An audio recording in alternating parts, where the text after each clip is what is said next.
Good evening everyone and welcome along to TTML. We are here for some F2 action on a Thursday night, of course. It is season number 6, round 8 of the championship, as we take in both the sprint and feature race from the Circuit Paul Ricard for the French Grand Prix. My name is James Head, going to be taking through the stream as always on a Thursday night, and joining me in the comment box, of course, it is Mr. Pepsi Freak. Pepsi, how you doing? Oh, bonjour, James. That was a terrible French impersonation. Don't know why I decided to do it, but I'm glad to be here as well. Only 3 rounds left. If you remember correctly, this is a sprint race, so we're going to get double the action in the same time frame, and I think it will be a load of fun. Sadly, I missed the first sprint race at Imola, but from what I was told by you and watching it, it was a cracker. So it's going to be interesting to see the next sprint race here, and with more championship implications on the line. Yeah, more championship implications on the line. We were just discussing before we came live, that's why we're a little bit late starting the stream, about the championship permutations. Basically, what we've decided is, if Ferenc is more than 62 points ahead of Jorg and Jona going into next week, he has already wrapped up the championship after tonight. So we need to try and obviously pick up those points as we go along, of course, with more points on offer than tonight, of course, than any other race pretty much apart from Imola, obviously being sprint race and feature race, and we'll run through the point system in just a second. But to take you through what happened last week, of course we were in Canada, and it was Jona who took a win. If he joined at the start of the season, Jona, I think he'd be the championship leader and possibly wrapping this up by the end of the season. Noisy there in second, Jorg in third, AlphaTauri, of course, well in the fight, obviously, for the constructors. Looking through the standings as well, the drivers' standings, Ferenc out on top, 176 points, 51 points, and that is the key, 51 points ahead of Jorg. Jona there in third on 111 points, Jorg is on 125, just for reference. Volakongan's not entirely out of it as well, in fourth on 97, Simply Superman is in fifth on 89, Neymar in sixth on 74, Noisy seventh on 72, Break FN in eighth on 65, David Charhold in 9th on 64, and Tom in 10th on 58 points. We've got Matt Tibos, Jonas, Nathan, Dresse, Frankie round off the top 15. Dresse has actually left the league, we've seen today. Nicholas, F1MG, Leroy, Chris, and Tomboy filling out the 20 drivers that have so far scored points so far this season. Ferenc still out on top, Jorg in second. The form has been with Jorg and Jona, though, in the past few weeks. Yeah, it has been in the form in Jona and Jorg the past weeks. We saw AlphaTauri climb up to the top of the constructors, as I don't think he listed us off quite yet, but kind of spoiler alert, AlphaTauri did take over the constructors lead, and they've been in really shocking form. Noisy got a podium last week. As for Jona, he's been on the form of his life. One's first, and he's looking to make it 4, possibly 5 today, and tie Jona's win record. Sorry, not Jona. Fairness's win record here today. I'm just trying to mix them a little bit, but yeah, tie his win streak here in F2. So it'll be interesting to note. But yeah, form has been great for the McLaren and AlphaTauri boys. Yeah, definitely so. I've just seen the comment, by the way, in the Discord saying, Tomo, James is watching you. Yes, I am watching you, and I am watching in terms of, obviously, the pit entries, and we'll cut on to that in just a second, of course. Also, going at it, of course, is the battle between Alfa Romeo and AlphaTauri. It's AlphaTauri leading the way in terms of the constructor standings as well. We've just had notification as well. We are delayed by 5 minutes in terms of the race start. So AlphaTauri, though, out on top on 197 points. Alfa Romeo in second on 188 points. Haas in third on 145. Ferrari in fourth on 129. Williams in fifth on 116. Red Bull and McLaren are tied for sixth on 111 points. Mercedes in eighth on 93. Aston Martin in 9th on 56, and Alpine in 10th on 20 points. AlphaTauri, though, 7 points advantage, of course, going ahead of Alfa Romeo going into tonight. I don't want to kind of cut off here, but I think I was just looking at the Discord here. Fairness is not going to be showing up today, so this is... yeah, because he's not... both Alfa Romeos are replaced, and he's notified not going to be here for the Discord. So this could be big championship implications, because that is no points scored from our championship leader. So sorry to kind of cut you off there, but I just was looking, and yeah, that is very tasty, as they would say. But to continue on your thought, yeah, AlphaTauri has been pretty good, and again, with both 2 Alfa Romeo drivers here, AlphaTauri's been in a form that's been very hard to beat, and it's going to be very hard to extinguish that flame. Yeah, definitely so. I'm actually seeing the game that Ferenc is on. If it is him, of course, on the Discord, he's playing Fortnite at the minute. Our championship leader, typically playing Fortnite. If he is going to join, we have delayed the stop for 5 minutes just in case he does decide to join. But hopefully we're going to be seeing some really good action, of course, out on track tonight. And to top on that, TTML F3 is also live. I can see they're going to be getting going very soon indeed, if they're not already underway. And F3, of course, backing up the action that we do have, of course, here in F2. Let me run you through, though, the Circuit Paul Ricard. It is normally a testing track. It has been in the past for Formula 1. However, because of the inauguration of the French Grand Prix, I think in 2018, where Lewis Hamilton won his first ever French Grand Prix, of course, bar Magny-Cours, of course, back in the day. Circuit Paul Ricard, 5.8 kilometres and then 3.6 miles, about 200 different variations of this track. We're on the Grand Prix track, luckily, here tonight. 15 turns awaiting the guys out on track. 2 DRS zones, and Pepsi possibly plenty of overtaking.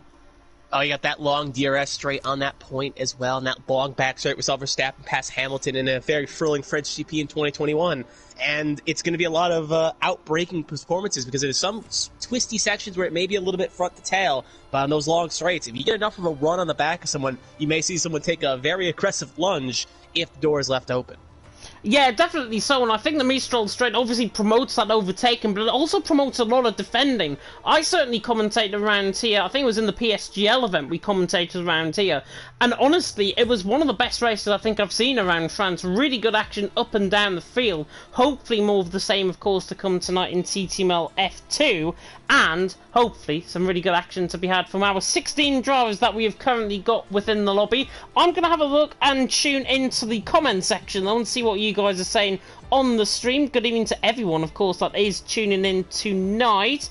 And I need to find the stream, which is not really helpful at all. But Menno supporting Noisy and Yona saying 5 out of 6 for Yona, possibly. I think so. I think Yona's got the pace around here. He showed really good form in the FRL race that I commentated on a few weeks ago around here in France. And honestly, Yona was on fire then. And if that's anything to be shown, will he be able to make it 5 wins in 6 races?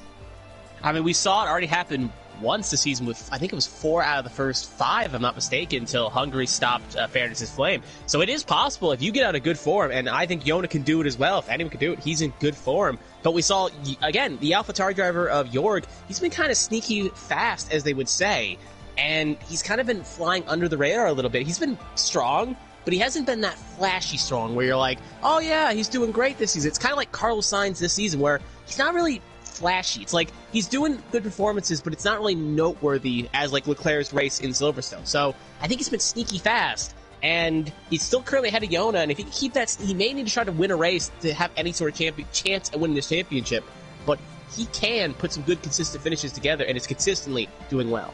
Well, we can say with confidence now, it looks like Ferrens is not going to make qualifying at least. Of course, one-shot qualifying, 25% race is the sprint race, of course, which will set the grid, of course, for the feature race. And we can dissect that quite a lot in terms of after the sprint race. But, reminder, Circuit Paul Ricard, 15 corners awaiting the guys out on track. Normally, I do know the French pronunciations of these corner names, but I think Pepsi's bonjour really has spoilt my day in terms of trying to pronounce them out on track. So we'll only stick to the corner names, the corner numbers, I should say, rather than the corner names. However, I will say Mistral Straight and Le Chicane Nord, because they are the only 2 I know off the top of my head.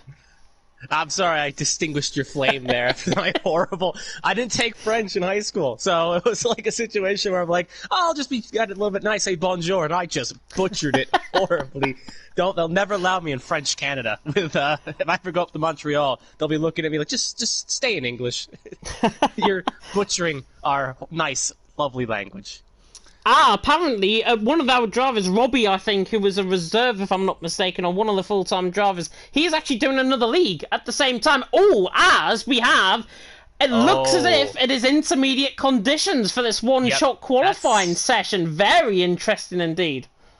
Yep, it is not going to be full wet because that's not coming out heavy enough. So, again, if the race is going to be dry, there's a good risk that how aggressive do you take your setup on this? And we may see some drivers, if the race is dry, run a setup that's more dry-based and really be struggling in qualifying. And since it's only a sprint race, only 25%, track position does matter. So how aggressive do you want to be on that setup? And how aggressive do you want to try to run away from this?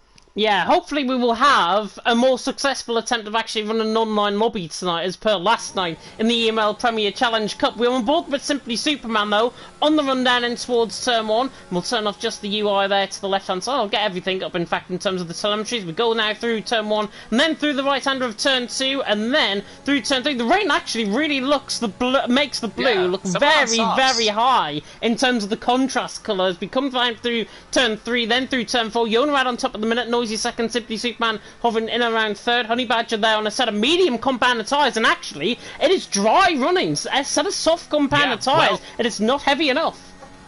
Yep, Nicholas did lose it along with Rock, so a few drivers have spun it in that backpack. There's some are struggling on these conditions, but yeah, every driver is on a dry set of tires here as they run down the long straight.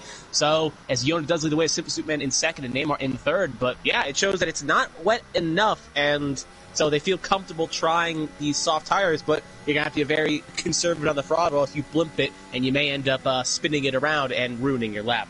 I think Noisy's just made a severe mistake coming out of the chicane. No, look, it's Simply Superman, in fact, just nearly losing control of the car. Coming through the right-hander there of turn 10, and then through turn 11. They've got to be so ginger-like in terms of the throttle on this lap. Yona out on top, Pyro there in second, looking quite good. Tom up there in third. We're seeing a lot of changes, though, as we now come through the final quarter of this lap. Yona coming through in towards turn 14. Still on board with Simply Superman, though, now through 14, and then through the right-hander of Pons at turn 15, and Yona, I think, is going to be the one that is out on top in this session. And it's going to be interesting. Simply Superman actually loses control of the car on the exit of the final corner, now on the run to the line, and Yona comes in at 138 flat. Pyro 38.3, but everyone did have to take that very gingerly in terms of qualifying. We would have seen lap times in and around the early 130s, I would have thought, at least around here if it was dry running. But Yona out on top, Pyro in second, Simply Superman in third,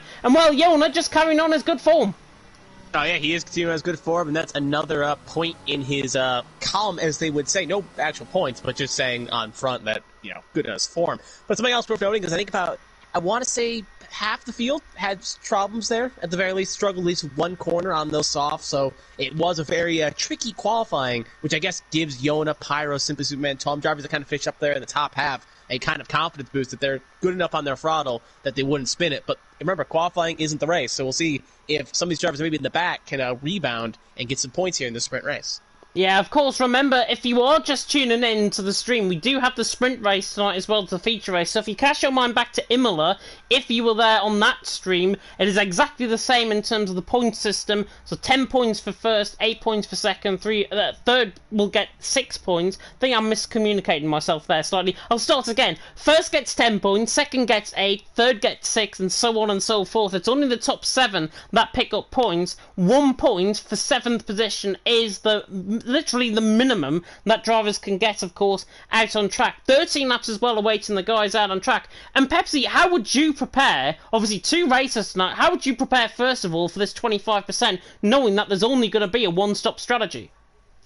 You have to be, it's a one-stop strategy, so you don't have to really worry about tires here. If you're in the back half, the good question is, I saw this when I did aptitude races, 25% races, it always seems like going medium to soft is stronger if you're in a fast car than the reverse. So if I'm outside top 10, I'm taking a set of mediums here. But if I'm in that top 10, the question mark is how long do you want to go? Because you'll be going on a set of mediums. So I think tires are really going to come down to it. And how aggressive you are on the start with those tires will decide your end race game. And if you can save those mediums or come in early enough, maybe you can make it just work. So to kind of answer your question, if I'm on a set of softs, I'm just driving my race. But if I'm in the back of the 10, I'm taking a set of mediums, and I'm using those softs to try to carve up and get as many points as I can. Well, it looks like everyone is going to be following that similar strategy as you've just mentioned. Obviously, top 10 qualified on that set of soft compound tyres. Now, I'm not sure because it's wet conditions. They ran on a set of soft, so I think that's the tyre that they've actually qualified on that they're starting as opposed to a fresh set. Obviously, if it was intermediates, they'll all be starting on a fresh compound of tyre. Everyone else, though, further down the field, from 11th downwards, Nicholas, Matt Tibos, Honey Badger, David Childhood, Frankie, and Lewis Rocks, they're all on a set of medium compound tyre. And And one thing that I certainly saw last night in the EML Premier Challenge Cup event, if you didn't watch that, by the way, go and watch it back. Britain was brilliant. Austria, not so much. So just literally go to Britain and then maybe end the stream from there, because Austria was really terrible and we had a lot of glitches. And I think both races are being rerun next week, Austria and Bahrain, for that event. But we saw last night that an overcut strategy is actually more potent in these 25% races than an undercut strategy. And that really is the case of where drivers are going to be pitting in. When do you expect the first of the drivers to come in? I think set of softs, probably lap 4, lap 5. I think 4 or 5. I may go 6. I'm thinking my heart's telling me 6. We know some of these drivers can go really long on those tires. So I think some will come in for, like Neymar loves doing his undercuts, so he may come in on the set of on lap 4. We'll see maybe a good chunk of the field can come on 5. And we'll see like maybe a driver like Yona or Simply Superman or Jorg go to 7 or maybe even 8 if they really want to push so they can get the freshness out of those soft tires for that last run and try to make the overcut potent with fresh track. So I think we're going to see a mixed bag, but I think you're kind of right. I think most of the people will be coming in around 5, maybe 6 is where we'll see majority of the field, like one of those bell curve graphs, basically. Just everyone be coming at 5 and 6.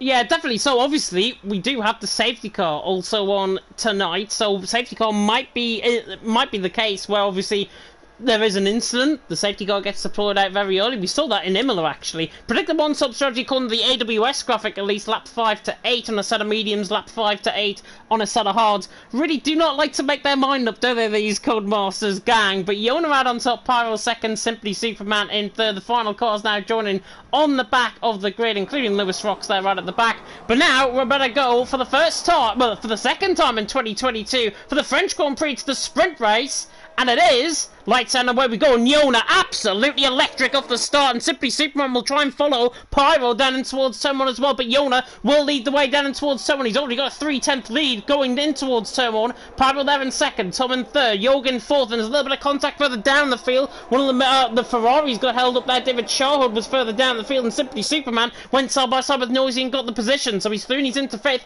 Noisy there down in sixth, Frankie throw on the back of Nicholas as well. Very, very clean start by everyone, I've got to say. The Aston Martin Frankie down the inside of Nicholas gets the move done in through turn 5. Nice move there from Frankie. And now Yona onto the Mistral straight for the first time as a second clear, as Nathan Clark, I think, was the one that ran out wide down. Actually, it was Chris the one that ran out wide. And now we could get a 3 in a bed situation down into the chicane node as Jonas is trying to filter through the middle of them both. And now Nathan Clark hangs on the inside line. Chris around the outside line hangs on to the position, and they stay as they are. Honey Badger and Neymar also fighting that further down the field. Neymar's had a shocking start, and Frankie has had a moment coming out of the chicane as well, so he is right down at the back of the field. I think he got caught in the outside curb and he has lost a part of his front wing, I do believe. But Yona out on top, Pyro second, Tom in third. Apart from that mistake from Frankie, very, very clean.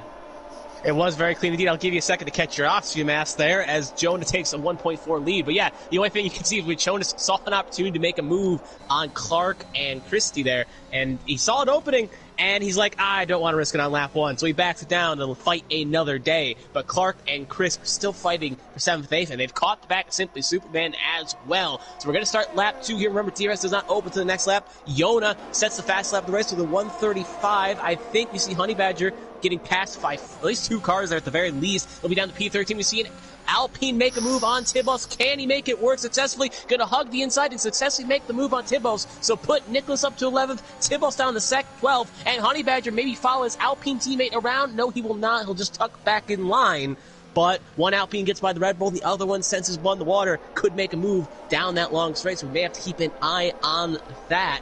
But I think we may see, I think that everyone's kind of get spaced out here. We may see the Alfa Romeo of Chris Potton that knows he's pulling too much away. So yeah, looks like they're all kind of getting settled into a groove as you see something I don't. Jorg diving down the inside line of Tom down the inside line. The Alpha Tauri passes the Red Bull and he is through and he's into P3. So Jorg is through and he's into P3. Tom there up into down into P4 now. Lewis Rocks also lost a move to David Charles. So David now through and he's into 14. Honey Badger, by the way, I think he lost a little bit of he had a mistake coming out the final corner, and he lost a lot of time there, and David Charhard now all over the back of him, and I wouldn't be surprised if he's got a very unstable setup on the car. You can see him defending very aggressively, and there's a little bit of contact actually between Lewis Rocks and David Charhard. You can see actually Lewis going out wide there, letting him back through. Good sportsmanship from David Charhard there. Lewis Rocks in 15th position. Yona out on top though, Pyro in second, Jorgen third, and I can exclusively reveal, because it is up on the PSGL stream, I'll be the PSF3 commentator next season. Hooray! I know you were doing double watches there, so hey, as we start lap 3, confetti and cake for all, as my co-commentator in crime here gets a well-deserved Act 3 starting role in commentary. So good job to you, James, and you will do a great job in that. But back to the action, we do see Louis pitting here for a front wing change and a fresh set of soft tires. So kind of odd, because I think he was just on a set of softs, so maybe he was on a set of mediums, but he was out back. So yeah, we'll be on a set of softs. Trying to go to the end on lap 3. I doubt we'll make it work, so he's really getting a safety car or something to get back into this. As I think we may see Clark make a move on Christie in 7th here, because DRS is activated. So we'll see if the Haas driver can get a good toe down, but he will, the Alfa Romeo will have a move on Noisy as well with DRS, and he'll just be pulling a little bit too far away. So it looks like the Haas is relatively staying close to the back of the Alfa Romeo, but in the corners, but on the straights, that Alfa Romeo is able to just blitz on down the straight and make something happen. But one more thing to kind of report real fast, I'm noticing Jorg is really cutting his way for the field. He qualified P5 and is already up to 3rd and is making inroads on Pyro. Yeah, definitely. So Pyro 1.8 seconds though off Yona. He's not really making an impact on Jorg at this stage. Jorg there in P3, doing a phenomenal job so far. Yona currently outscoring Yona at this stage. Tom there in 4th, Simply Superman there in 5th as well. They're all filtering through now, coming through turn 12 and 13 here for the French Grand Prix. It's the sprint race, of course, and nothing really gets decided. Well, everything gets decided within this 25% race as Chris is into the pits. Yeah, he made a late lunge there. It looks like he went wide and was like, just going to go in. It's kind of early, but I did say lap 4 we may see someone try the undercut along with Jonas as well. So few drivers going for that very undercut here to try to make something happen. And we'll see if the overcut is a little more dominant, because, hey, the sprint race will kind of let the drivers know about optional strategies going into the real race. So at the very least, it does give them a little bit of a head game, if you will, to make something happen. As now Louis gets another 3, so add him up to 6. But I think we may see Jorg make a move on Pyro here, as he's going to have DRS. Pyro's going to have none, and I think it may be as smooth as butter, as they would say, but it is about 5 seconds, so, 5 tenths, so we'll see if it's going to be enough. Now he's a little bit too far back, so Pyro does a good pull-off entry there, and they'll be able to hold on for at least another day. But we may see Simply Superman make a move on Tom, as the Williams will get past Tom for 4th position. Yeah, very simple move from Simply Superman. He's through and he's into 4th position. Tom there into 5th. Noisy in 6th position as well. And Tom will try and fight back up the hill in towards turn 10. It's a very high rise up in towards turn 10. And Tom will try and take the thinner line going through. But you can see Simply Superman going from the outside line in. And actually further down the field, Jorg is going down the inside line of turn 11. Can he get the move done? The AlphaTauri side by side with the Alfa Romeo. And of course, very crucial in terms of the constructor standings, because AlphaTauri, currently as it stands, are ahead of Alfa Romeo, and they need to try and consolidate, of course, their constructor standings, as Pyro was into the pit lane. I do not blame him for coming into the pit lane. Yeah, Simply Superman, Tom, and I think Noisy is also into the pit lane. Nathan Clark is also in. Neymar is also in. So, Jorg and Yona, pretty much 2 out of the top 3 stay out. The rest are in.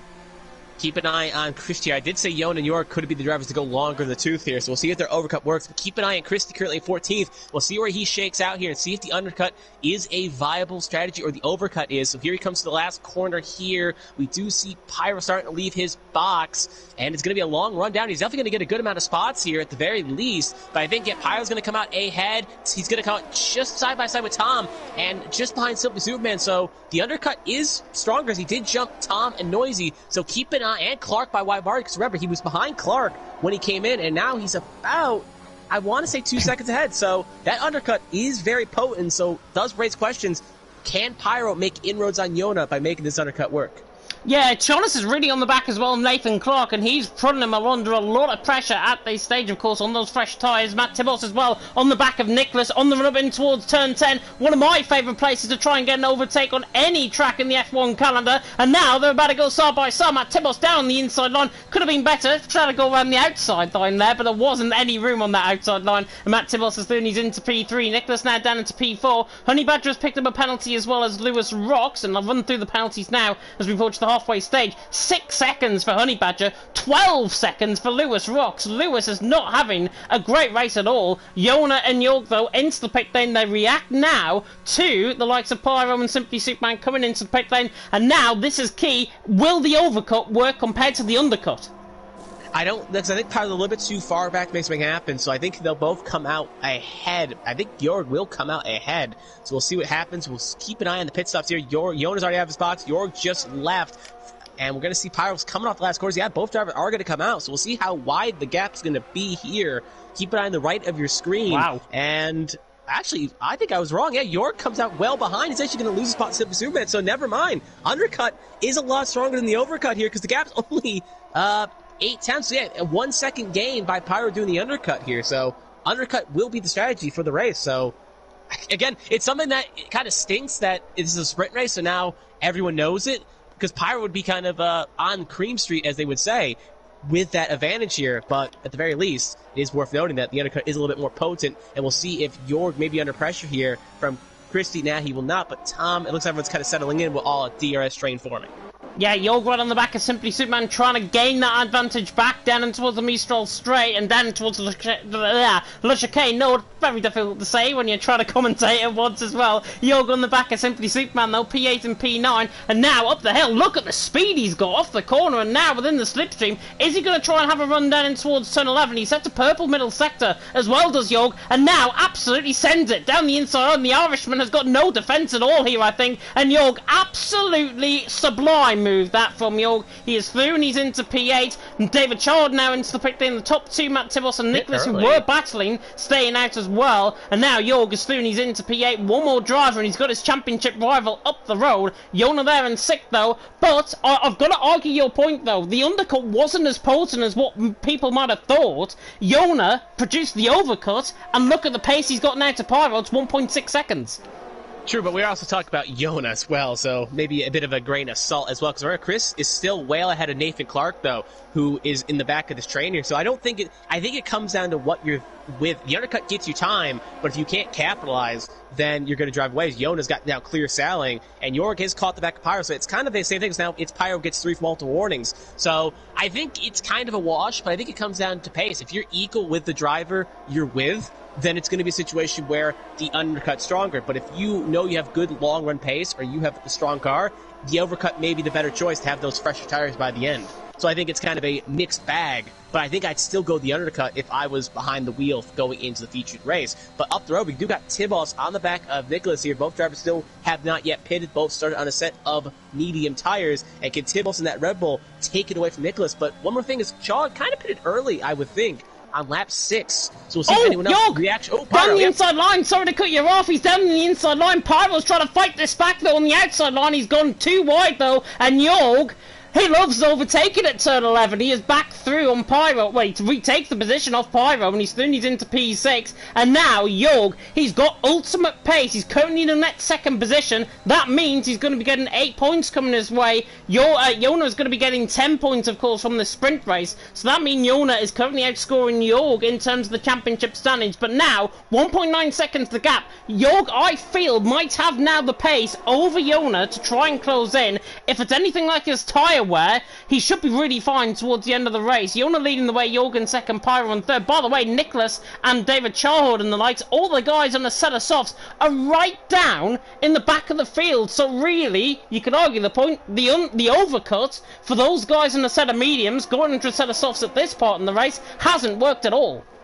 True, but they will always have some clean track. If once Charlie can get around Neymar here, if he can make quick work of him at the very least, he would be able to kind of set sail and maybe catch the back. Remember, only top 7 do get points, though, so it's a pretty tall ask to get about 4 seconds in about 6 laps. So it will be a tall order, but not possible, as Simply Superman and Chrissy are fighting here, and it looks like Chrissy's going to take the spot. So put both Alpha Romeos in 3rd and 4th, so Noisy kind of being the lax of the rear gunners here, and is kind of struggling to get points here, as he'll only get 1, and even though it is a sprint race, that is going to be at least double points for Alfa Romeo, so it could at the very least help them in their reign. As Pyro, is really making it work. He wants a spot back, and while this is all happening, I think Yona has a smile on his face as they fight.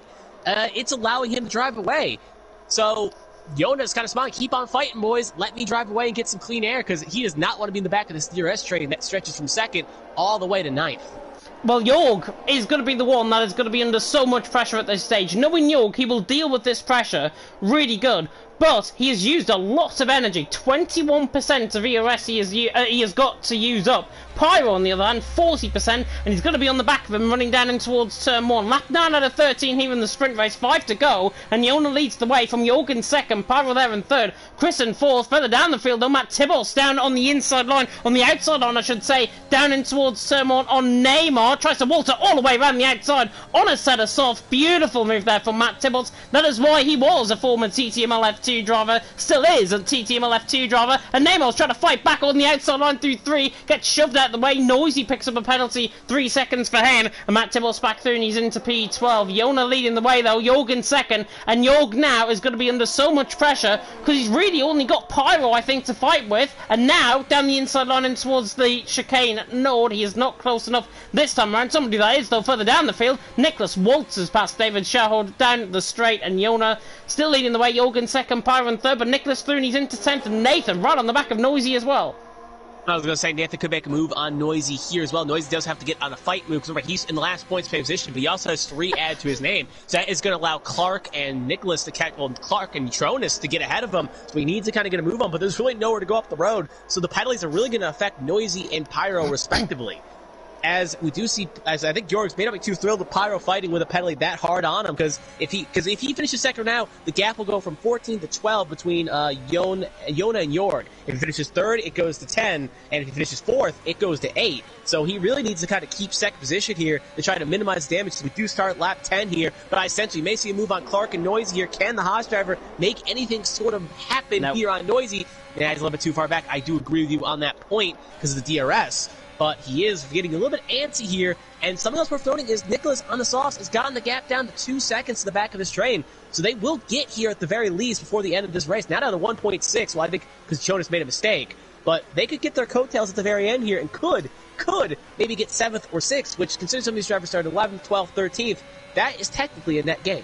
Here comes Pyro on the back of Jorg. I think this is going to be the time for Pyro now to say go, and goes to the inside line on Jorg, down towards the chicane Nord, and Pyro now through and he's into second. He had to do that because Pyro waited too long, I think. He waited a lap too long to try and get the move done on Jorg. He backed off basically in towards turn 10 last time around, and Jorg currently, P3, hasn't got any response. Look at his ERS, 20% ERS, 20% for Pyro as well. Pyro used that up to really good effect, and now 0.6 of a second the gap. Pyro now beginning to put the foot down. Jorg though managing the tyres, I think, a little bit better than actually necessary. Chris is there in fourth as well. Simply Superman in fifth. They're all filtering through and behind. Nathan Clark still on the back of Noisy. Of course, with that 3-second penalty for Noisy, he is going to be out of the points as well, as Nathan is going to try, I think, maybe a move in towards Pont at turn 15. Takes the outside line, will try and dip in, and then try and dive down the inside line. I thought I would have done that, to be honest, but he doesn't. Nathan Clark stays in 8th, and everyone, I think, filters through with 3 laps to go. Yona leads the way, Pyro in 2nd, and Jorg in 3rd. But now, because Pyro was ahead of Jorg, the gap for the lead is negated somewhat, and Pyro slowly, I think, beginning to bridge that gap down. He is bridging it down, but it's 3.4 seconds or 2 to go. Unless Yona makes a mistake, he's kind of got smooth sailing at the very least, which is, again, something he likes to see. But again, I want to come back to the softeners again. The gap is now down to 1.3.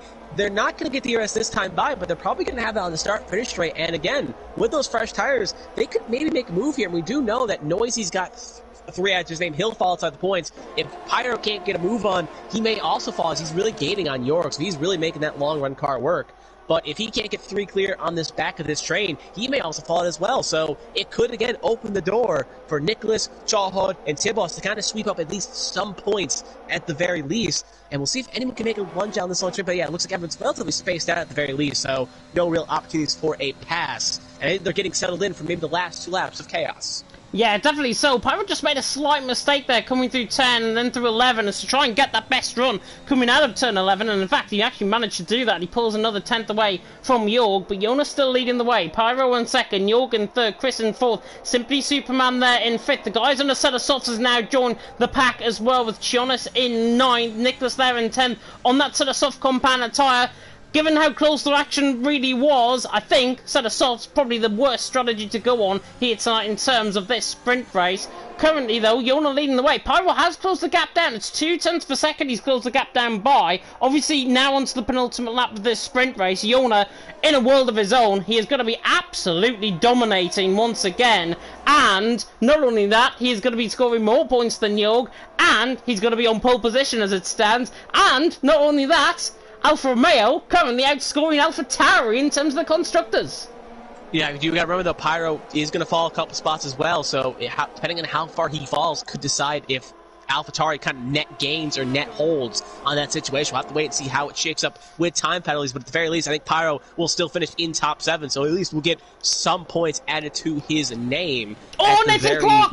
Down the inside line, Noisy cuts him off, and he's into the water. Jonas is into him, and Jonas has now got damage, and Nathan Clark, ghosting system failing there, unfortunately. Jonas has got right side end plate damage on the car, and that was just wrong place, wrong time for Jonas, certainly. Nathan Clark, all of that spawned from him, diving down the inside line, getting a bit too greedy, I think, for my liking, and obviously getting through, as look at that camera angle coming through there. They all waltz around the outside and inside of Jonas. That was the best camera angle I think I've ever seen. But Yona leading the way, Pyro in second. Unfortunate for Nathan Clark, but I think it was his own doing, and that's why he's out of the race.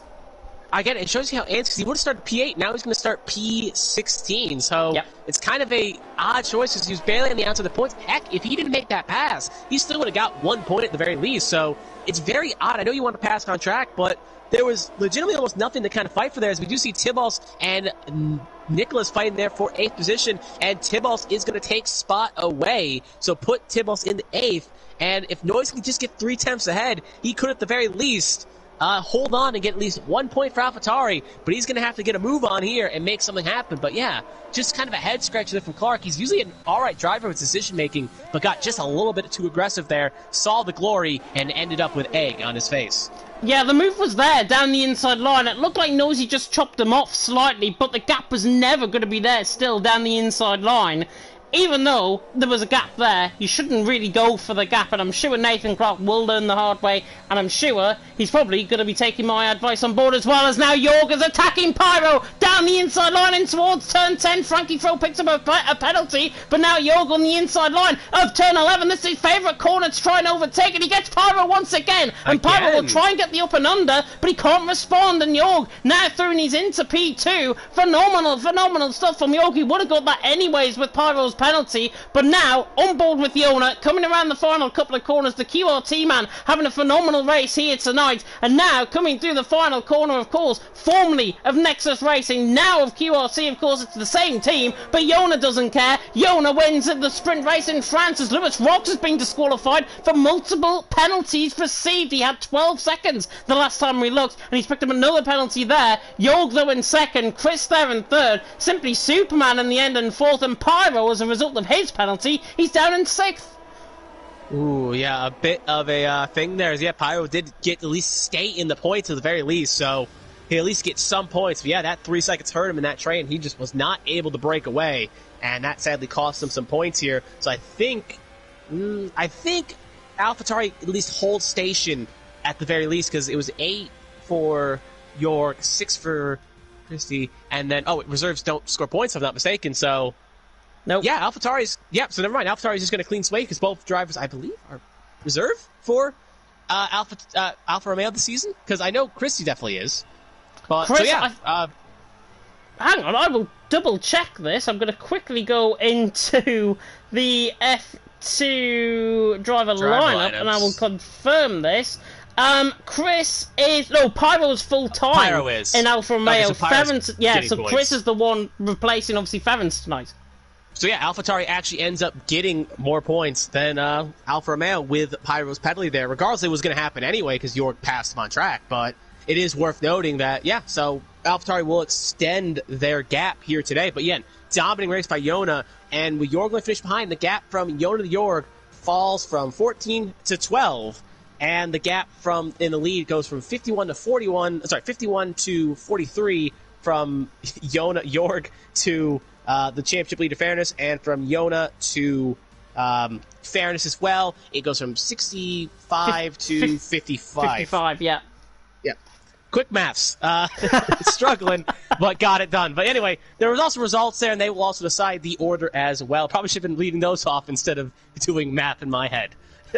Neymar has just actually put in a tweet about Ference. He has taken a break from league racing. I want to focus more on myself and school. I will be back for sure.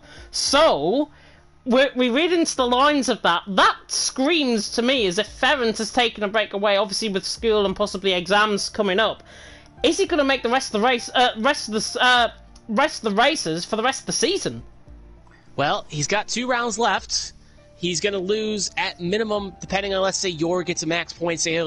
Jona gets a max points day. That's going to be 31 on 10, which would be 41. So the gap would fall from 65 minus 41 is 51, 61. That's going to be 20 points. So he's got like a half a race cushion after the round here today, unless something happens to the McLaren or Jorg as well. So he's got about half a race. So he doesn't have enough of a gap to really kind of force. So he may want to, if he can, try to show up next week to at least get some points. Because he doesn't have to do the greatest job in the world. If he just showed up today and got bare minimum points, it could at the very least, even if he was putting around in 12th or 11th, he'd be able to at least get something. But at the very least, again, yeah, personal elect does take precedent. But if he doesn't show up for the last 2 rounds, it's over. Even if he shows up for 1 round, he's really going to have to find that previous form that he had.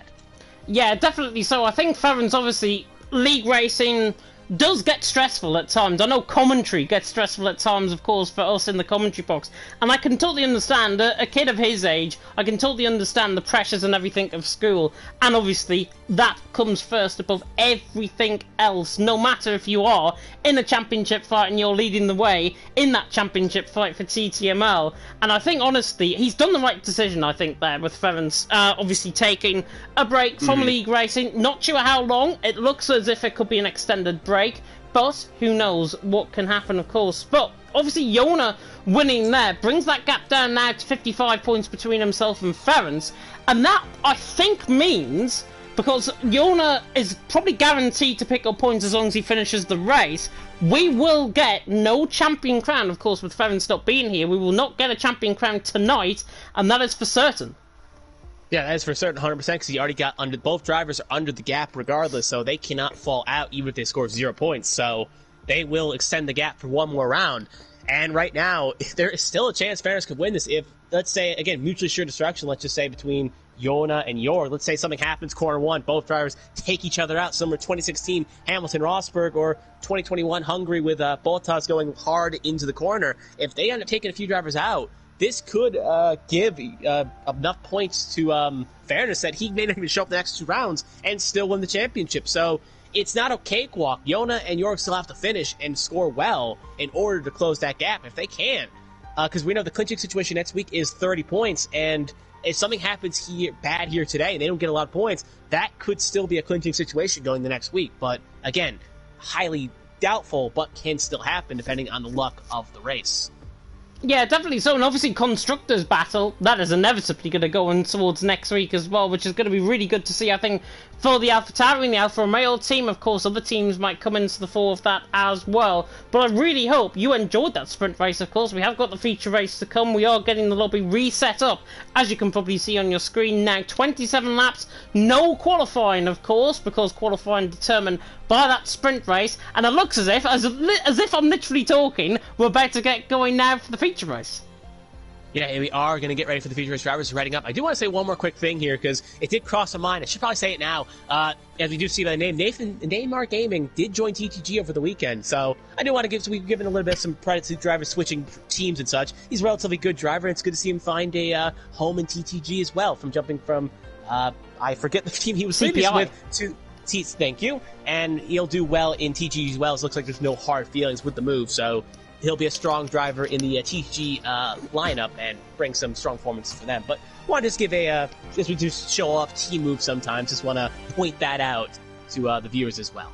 Yeah, definitely. So Ference, I think, has also joined FVR, if I'm not mistaken, which I think is really good. I think we covered that on the last stream of 2021 for TTML F2, and he joined then. And I think that's an absolute really good sign. If he can really prove himself in terms of the no assists, and he's here again next season, I'd love to see what he can do in a grid surrounded by really, really quick drivers, the likes of Jensen, of course, in Formula 1. That will be his aim, I think, Ference, no matter where he finishes in the championship fight. And no matter, of course, this is line only. Yona, of course, is a guy that is running line only at the minute. He, as a prerogative, would be invited up to TTML F1, basically as a promotion. Does he take that risk and obviously go, if he's obviously crowned champion, does he get placed next season in a no assist tier because he looks so quick here in F2? Yeah, there's a chance if he wins championship, he could get fast-tracked up to F1, but whether or not he's running no assist or not, I don't think I've asked him. I don't know if you've asked him, so it's a situation where if he is running assist, he'll be here in F2, but if he's not, he could make the lunge, but obviously if he does finish podium here today, we could ask him that question if he ends up finishing. But to kind of go over the point, though, yeah, there is a chance he could jump up. Even Jorg as well, if he's running no assist, could make the leap as well. But is it a situation where big fish in small pond? Because I think Zoidema, I have to go check the F1 standings again, but I don't think Zoidema, who won F2 championship last season, is doing okay in F1, but I don't think he's setting the world on fire. So if you even do make the leap, there are some quick boys in F1. So it is all still to play for as well. So I'll quickly just pull up the standings here. Zoidema is, he's 7th. He's 77.5 points, so he's 7th. So relatively okay, but not setting the world on fire and not really challenging Jensen currently in P1, which has got a wide margin at the very least. Well, Jensen, of course, can wrap up the driver's standings this week as long as he scores as many points as he can. He will outscore everyone else, and he'll be crowned the driver's champion, of course, for TTML F1 this season in France on Sunday evening. If, of course, he turns up, and that is an absolute prerogative. He might not turn up, and then the championship fight is back on again. But I know Jensen's been so dominant in TTML F1. We literally say it week in and week out, me and Luke. He is the quickest driver on the grid, and hopefully is going to be the quickest driver to follow through. But we are now getting going for the formation up here in TTML F2. Really hope you are enjoying the stream so far, by the way. Like, comment, subscribe, tick that notification bell, of course, if you're new. And if this is your first time ever coming onto a TTML F2 stream, or in fact a TTML stream in general, welcome along. My name is James Head, of course. Pepsi Freak joining me alongside on the commentary box. And Pepsi feature race, of course. We've already been decided. Qualifying, of course, has decided the run of the grid. But crucially, everyone gets to start on a free choice of tyre for this feature race. Yeah, everyone went on either set of mediums or hards. Not one driver elected to go for a set of softs. So I do think, yeah, like I said, mediums or softs is kind of the way to go here at the very least. And it looks like the majority of drivers think that is the call. We do see some hard runs, including Simply Superman, which kind of shocks me all the way in P4, going on a set of hards, maybe try to make that one stop more viable. So, again, some head-scratch decisions, but I won't say head-scratcher, but at the very least, interesting at the very least. So we'll definitely see a mixed bag here at the very least, and we'll see if the hard runners can keep up with the medium runners and maybe make those tires last long. But if a safety car does come out early, I do wonder how many drivers may bail on that tire strategy, maybe try something different. Yeah, definitely. So, obviously, Yona on that set of mediums, top 3 on that set of mediums as well. It's only Simply Superman, Pyro, Nicholas, Neymar, and Sionas that are on that set of hard compound tyre. Looking at the strategy call, obviously, the tyre wear, I'm imagining, of course, we're going to get a dry race. The set of hard compound tyres, they will last to around about lap 20, I would think, as Honey Badger and Nathan Clark have had an incident on the formation up and they get reset to the grid. Everyone else, though, on that set of mediums, they're going to be in a bit of no man's land, to be honest, I think, the set of medium runners, because they've either got one or two choices. If they're so aggressive on the tyres in the mediums, they might only last 13, 14 laps, and then they have to come in for a set of hard compound tyres. If not, drivers can make, I would think, lap 18 at least, on that set of mediums, transition to the set of softs. But crucially, what I always see around here, if you go in and around that part of the lap, and around that part in the race, you're more prone, I think, to getting outdone by those medium runners later on in the race. And I think those guys on the set of softs, especially if they're only on 5-6 laps on that set of softs, they're going to struggle. Oh, they are going to struggle indeed as well. So it's definitely a strategy choice as well. And I think they will struggle, as you said. So good insight there. But yeah, I think it'll be quite interesting to see how it pans out. And I just quickly checked over the F3 race. No rain in their race as well. So both French races are dry.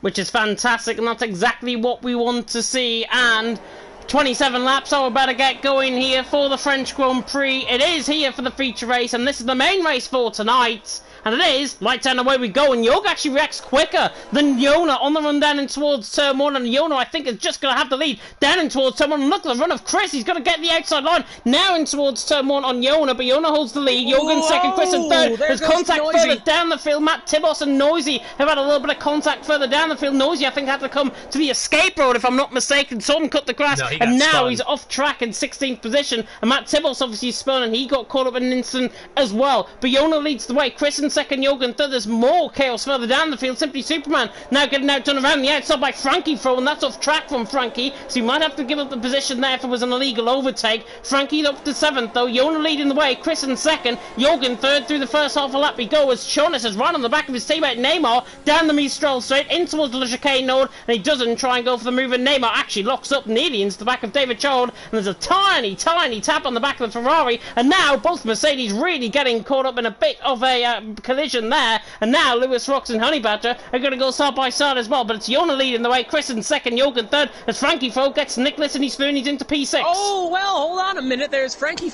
Lewis Rocks loses it, and he ends up kind of taking Jonas's ride. He passed him, then the back end said, I'm out of here, and he cut in front of Jonas, and Jonas ends up crashing out of his race. So, and that will trigger a VSC. So, yeah, Rocks made the pass, Rocks lost the back end, and there was just nowhere for Jonas to go. And that is race done for the Mercedes driver, who's had a very bad race, as they would say, from the end of lap 12 to now. So really struggling, and that is not the race he wants to see.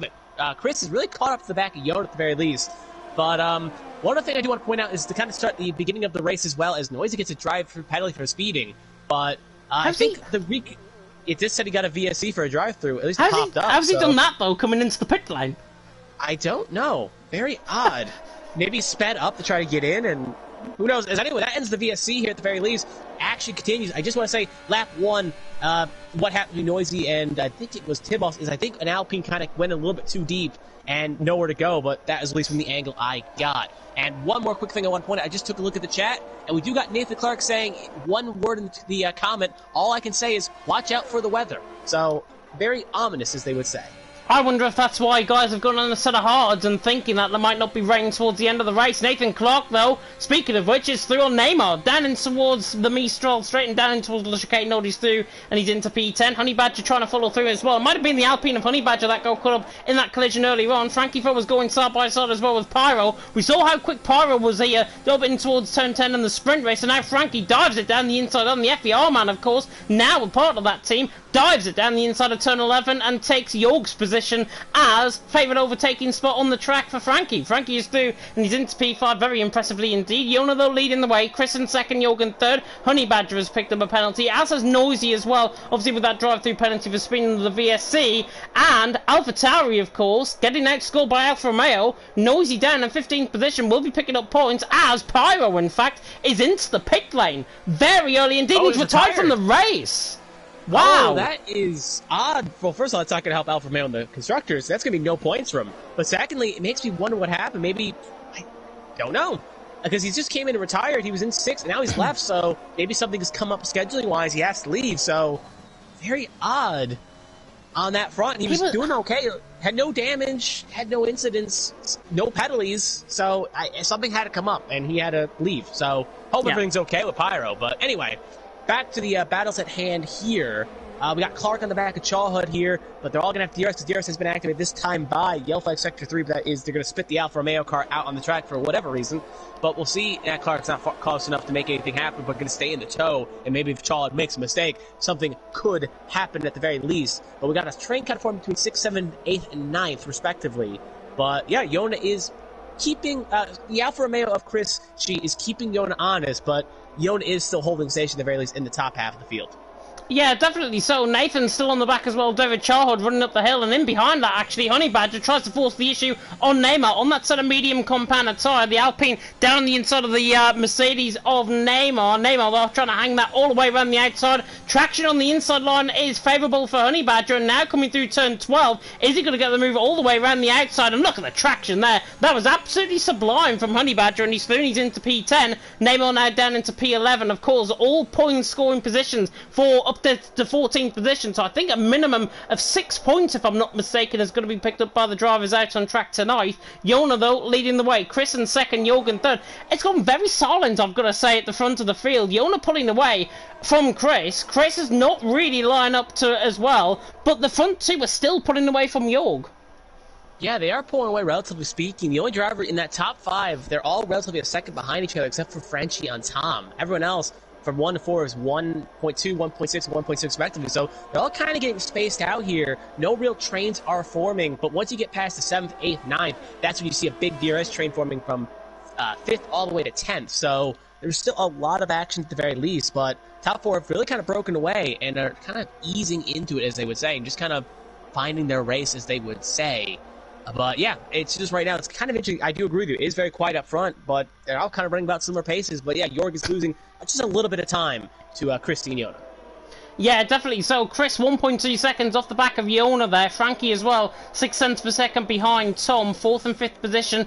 It's gone a bit stagnant, if I've got to be honest, this race so far, which means, obviously, action is probably going to come later on in the race, but really hope you're enjoying it so far. David Charhold on the back of Simply Superman as well. Lewis Rocks has got to be careful. That's another penalty, I think, for Lewis here tonight. 3 seconds currently within this race. He had a very, very similar time of things in Imola as well, where he picked up so many penalties. I thought he was going to get disqualified there in the sprint race. He didn't. He got disqualified in the sprint race here in France, but then he cleaned up his act in the feature race, which I don't understand. Obviously, drivers have to get into that mentality. They know that there's 2 races, and Lewis looks like he is producing a better performance than what he did, of course, in the sprint race so far. Jona leading the way, though. Gap extends to 1.4 seconds. Chris in second, Jorgen third, Tom in 4th, Frankie in 5th. And Frankie's looking quite close on the back of Tom at 6 cents per second, hovering around that gap at this stage. But he's got to get a move on, you would imagine, because Nicholas and Simply Superman, both on a set of hards behind, are beginning to try and push Frankie to get on with things.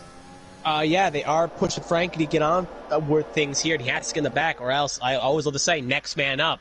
If Franchi can't make the move, Nicholas or Simply Superman may try something instead. So it's race, you have to keep your foot on the edge and keep on the edge at all times, keep leads, or else you may see them evacuate. But speaking back to Jorg, he has cut back down to Chris. I think Chris made a slight mistake because he was 1 second, now he's 1.6, and Jorg's down to 1.4. So I think Christy may have made a slight mistake, and he's kind of lost touch there. But other than that, we do got Franchi still on the back of Tom, and Nicholas still catching, so that pack is kind of breaking up, and it's kind of a have or have-not situation as top 3 kind of breaking away while 4 is falling back into the clutches of the DRS train.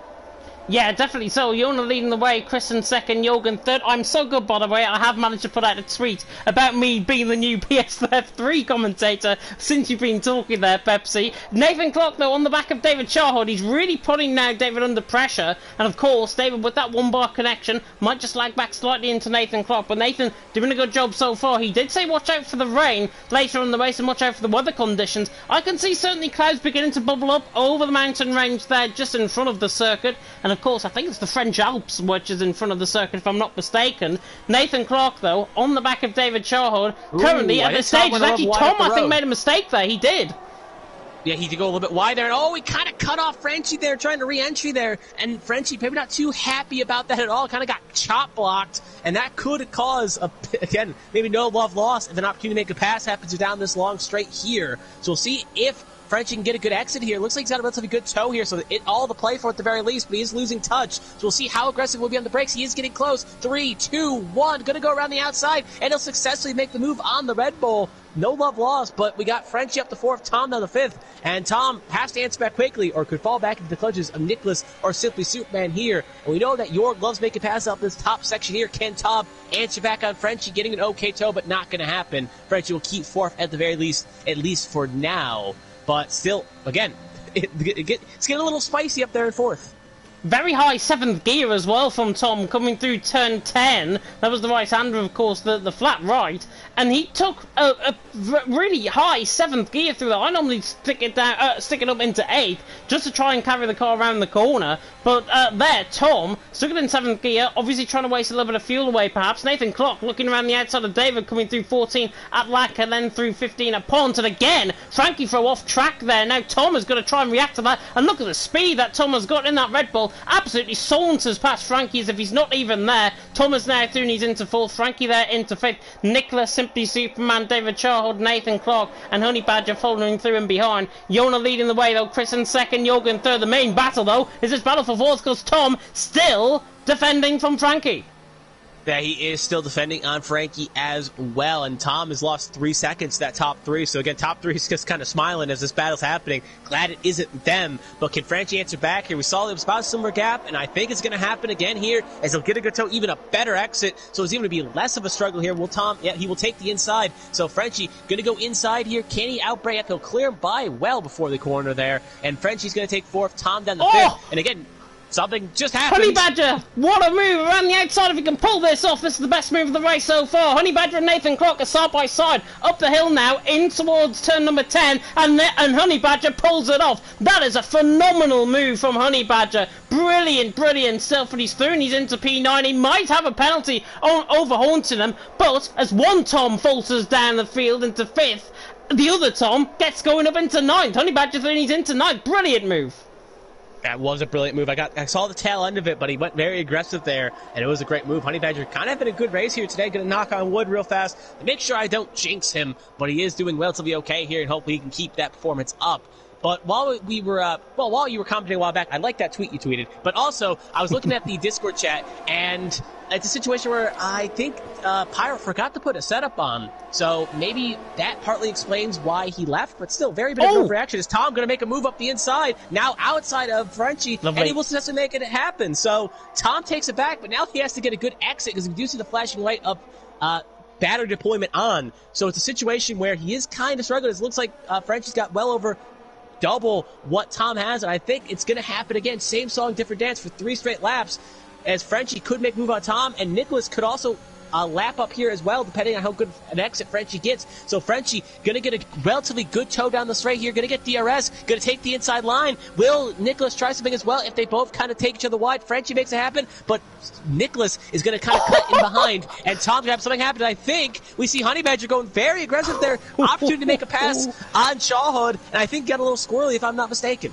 Yeah, really good stuff from Honey Badger. He tried to actually launch it down the inside on David Chard into the Mistral, into the chicane node. But currently, P9, David Chard there in P8. Yona leading the way, 2.4 seconds the gap. Chris is beginning to lose now. I think the gap, maybe the tyres are starting to go off. I can see certainly blistering on that car. Chris there in second, Jorgen third, Frankie Froh in fourth, Tom there in fifth. Really good action, of course, out on track. Yona leading the way, Chris in second, Jorgen third. Commentar coming through, by the way. This is sim racing, not real life, unfortunately, as Tom hits the back of David coming through the final corner at Pont, and now Honey Badger on the back of David down the inside line. Is he going to try and get the run down in towards turn 1? Watch out for Nathan Clark as well in behind, and they filter back through, and Honey Badger stays in P9, and that little bit of a tap just unsettled the car slightly, and that is why David hangs on to the position. Yeah, I'm just gonna look at the comments here. Yeah, you do agree. I wish we were doing the real life racing, because I think Nicholas makes a move, and Simply Superman makes a slight mistake, and Tom down to 7th. So Tom can't even answer back now on Frenchie. So Tom down to 7th. And he could be under clutches here as Simply Superman Nicholas is actually going to give Frenchie a little bit of breathing room here as he won't have DRS. As Nathan Clark going to get around Honey Badger. They're going to be side by side, and they're both going to have DRS. Now Honey Badger and Nathan Clark gets a 3-second time penalty as they're going to be drag racing down here. Namor could be ready to take up the scraps. Something happens. Jawhead passes Tom, but Honey Badger and Clark still side by side. Who will give an inch here? Honey Badger going to have the corner, goes a little bit wide, and Clark, and there goes Honey Badger way off to the right side there as Honey Badger's going to have to take the escape road. Going to lose a spot the Namor gave him. And get 3 from off the warning, just to kick in the teeth a little bit more there, make a smile a little less pretty. But Honey Badger at least still has a wing on the car, so at least take that with a grain of salt. It all could have been a lot worse, depending on what happened. Honey Badger, I think, did the right thing there. He overcorrected himself, and that's why he made the mistake. He overcorrected himself, obviously got forced the issue there by, I think it was Nathan he was going side by side with, and now Tom really struggling. Has Tom got damage, I wonder? He's really struggling in that Red Bull. He's obviously not into the pit lane this lap around, unless the tyres have just gone completely off the cliff, and he cannot respond to anyone in behind. Tom is really struggling in 8th position. Nathan there in 9th, Neymar there in 10th, Honey Badger there in 11th, doing a phenomenal job, I've got to say. Neymar on the back of Nathan Clark. Is he going to look to the inside line down in towards turn 1? Not quite. Lewis rocks, however, into the pit lane, and he is going to be well ahead of Noisy, of course. Noisy's 38 seconds behind him, so that is why Lewis will come out in P13. He'll go on to set set of hard compound tires to the end of the race. In fact, I'm wrong. He goes under a set of soft, so I think that's a two-stop strategy for him. I think it is going to be a two-stop strategy. It's way too early to pit, though, so even if you do, unless you got really horrible damage, it's a bit too early to pit. So I don't think that's what's going to happen at the very least. So we'll see if anyone else tries to maybe throw in, but I doubt even if you're struggling, you're just going to have to kind of hold on. And it's kind of like a long run here. You can't pit now or else you won't make it. So you're just going to have to kind of bite your tongue and just try to hang on as Lewis gets 3 fault warning as well. He is really struggling with French. I don't think he got this many penalties in Canada last week, so kind of odd. This track's known for kind of cutting, but not as much, so very odd. He's racking them up like candy here at the very least. But we'll see if Nicholas, again, relatively close to Frenchie. If Frenchie makes a mistake, could go, but Frenchie takes a defensive line, and Nicholas not going to make anything happen here at the very least. But again, kind of cut back to the lead. We haven't really talked much with the lead, but all the battling happening there. Yona, 3 clear of Christie, and Christie is still kind of holding station on Jorg, and Jorg not able to make inroads. He's kind of slowly gains and then slowly loses. The gap's going to be a second relatively soon and could get DRS if Jorg is careful, could get DRS on the back of the Alfa Romeo, as Tom is first driver in pitting, so I think he maybe is struggling a little bit here at the very least. And we also got Tipples coming in, so both Red Bulls not communicating and going to double stack. And Nicholas could get the move done on Frankie as well down towards turn 1, but he's not going to be close enough. Frankie stays in 4th. Nicholas there in 5th, of course. Nicholas, of course, part of the CPI team. Frankie, of course, part of the FVR team. Yona leading the way. Chris has really shot his bolt, I think. In 2nd position, those rears seem to be overheating quite literally, and I can see a lot of degradation on that rear left tyre and on the front left as well. And those are the 2 tyres that really do take the hit around here, with there being more right-handed corners than actually left-handed corners. Chris, in 2nd position, 3.2 seconds behind Yona, has not responded at all to Yona's pace so far. However, I am seeing the first sign now of the cloud cover beginning to come over the circuit, so any rain that might be coming possibly could be coming very, very soon indeed, as the sun really begins to go in behind the clouds. The rain is coming potentially before the end of the race. Frankie there in 4th, Nicholas there in 5th. Everyone, by the way, coming over from TTML F3, thank you so much. I'm not sure what's happening in TTML F3, but if you're enjoying that, Frankie runs massively wide coming out of turn 10, now through turn 11, rejoins track just in front of Nicholas, and he remains in P4 for now. Yona's still leading the way though, Chris in 2nd, Jorgen 3rd, Frankie through in 4th. We're certainly being kept on our toes here, Pepsi. Yeah, we are getting kept on our toes as well, and it's very interesting to watch at the very least. So we're going to see a lot of chaos at the very least here. Again, Frenchie gets breaks. Now Honey Badger going to pit as well. And I do agree with you. Cloud coverage is pretty strong at the very least, but here comes Nicholas. One Alpine pits. The other one is going to pass an Aston Martin here. Can he successfully make it happen? He will. So put Nicholas to 4th, Frenchie down to 5th, and Sidney Superman kind of had nowhere to go there. Going to chuck down into 6th position. So yeah, but it is getting very dark at the very least, and that could be something to watch out for. And one more quick thing to say, Fairness did say hello in the chat, so hello to you, Fairness, as well. Hope everything is going okay in your life.